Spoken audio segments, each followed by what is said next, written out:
Yes, magandang tanghali po, sister. Magandang tanghali po naman. Yes, welcome po dito po sa ating programa. Lingkod Bayan ni Brother Tony Falcon.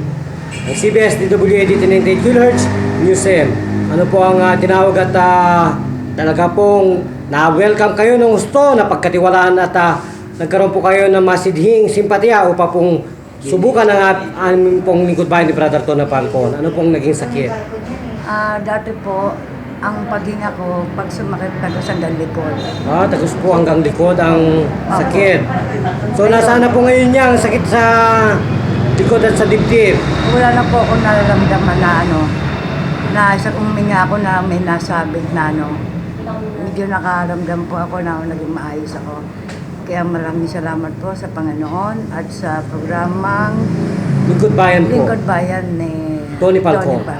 So ilang taon na po kayong binabag-abag ng ganyang pong sakit sa puso, sister? Meron na po sigurong mga 1 year lang. Oh my goodness. So kayo po ba yung iinom ng pang-hypertension, high blood, ganun po? Wala na po. May sakit sa puso? Wala po. Wala ko yung So dati po ba pag kayo ay tumutulog, hindi po kayo yung pong talagang makahiga ng pong laging tagilid. Talaga pong laging tagilid. Oo, kundi kanang kaliwa. Pero mas lamang yung pakanan. Hindi po pwede yung tiyaya, gano'n. Ayo, saglit lang, tatagilid ako. So ngayon po, subukan po natin ang banal na Panginoon. Tumiyaya po kayo at subukan po natin, ipakita natin po sa buong mundo ang ating pong may malang panggagamot ng Yuzguang Gerontologist Mental Martial Arts Health Care ng ating programa pong ito, Lingkod Bayan. So yan po, kasamang Tony. Kakahiga na si sister. Yan po. Gaano po kayo naliligayan, sister? Masaya ako na hindi ako nahihirapan huminga. Okay, Sa nahihirapan. pagkatihaya ko, opo. Inon po. So totoo po ba, hindi kayo nahihirapan talaga? Hindi na po. Ayan, kasamang Tony Falcon, nakahiga ang ating pasyente.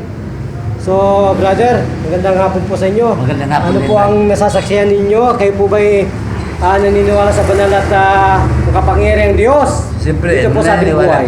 naniniwala ko sa makapangyarihan Diyos.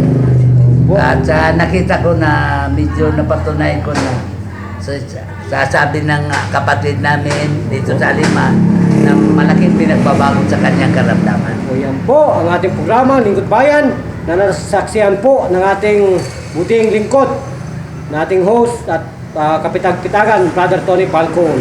So, sister, kayo po ba'y naliligayan, sister? Aha. Gano'n po kayo kalakas sa lumakad? Nakakalakad na ako ng Ayan po. Hindi pa ako nahirapan ng lumalakad na ako. Nagja-jogging na po pala kayo. Ayan, sister po. Okay na po ba? Nawala talaga mata ko. Mata na lamang po, maya-maya po yan. Kaya nahirapan pa ako. Pero sa Okay. paglagan medyo na ako. Medyo ano na po ang lalakad ninyo, sister? Medyo okay na po ba, sister? Ay, medyo ayos ako. Pero Okay na gusto po. ko yung talagang natural lalakad Opo, talaga. nandiyan na po sa inyo ang Mintini. At yan po ay papatunayan natin sa pagbabalik po ulit natin dito po sa Alima, Bacoor, Cavite City, Philippines. So magpakilala po sa totoong buhay. Ano pong ginagamit na totoong pangalan, sister? Ako po si Emelita Redondo. Ilan taon ang gulang niyan, sister? 53 na Ay, po. very young ngayon, sister. Wala na kayong problema. At kayo po ay matutulog na ng mahimbing. So buhay na buhay po ba ang Panginoon? Opo, maraming po salamat sa Panginoon. Opo, At sa yan po. tulong ng programang Lingkod Bayan po. Lingkod Bayan. Tony Falcon. Tony Falcon. Yan, live po tayo sa Sui Live TV, Channel 33. Yan po at Destiny Cable Channel 98 at Sky Cable Channel 5. So, yung tanong, sasagot sister, kayo po ay naliligayan ba? Opo. Kung ganun po, magpapaalam po ang inyong abang lingkod, Brother Jun.